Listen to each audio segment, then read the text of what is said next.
భార్య పిల్లల్ని పోషించుకోవడానికి ఎండనక వాననక ఎర్ర టెండలో రక్తమాసాలు ఉడికేటట్టు కష్టపడి చేతులకు బొక్కలు కాళ్లకు బొక్కలు ఆ రక్తాలు కారేటట్టు కష్టపడి కూలి పని చేసుకునేవాళ్ళు సాయంత్రం పూట ఒక 500 600 ఇస్తే జోబులో పెట్టుకొని బండి మీద వస్తుంటారు.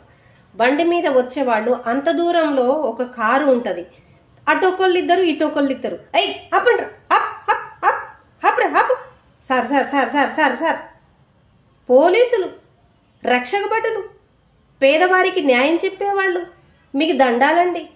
పొద్దుగూకులు ఎర్రటెండలో తన కుటుంబాన్ని పోషించుకోవడానికి 500 600 చేతులకు బొక్కలు పడేటట్టు పని చేసుకొని 500 600 ఇస్తే జోబులో పెట్టుకొని వచ్చే వాళ్ళకి ఆపి వేలు ఫైన్లు వేస్తున్నారు. మీకు ఇక్కడ న్యాయమా?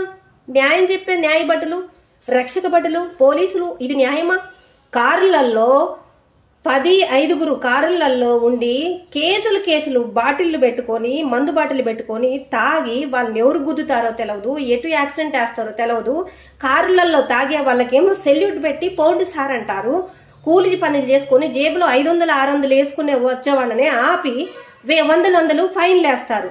సార్ ఎక్కడ న్యాయం అండి? పోలీసులు గారు, ఎస్ఐ గారు, ఇది ఎక్కడ న్యాయం? కూలోళ్ళని పట్టుకోవడం, కార్లలో పట్టుకోండి.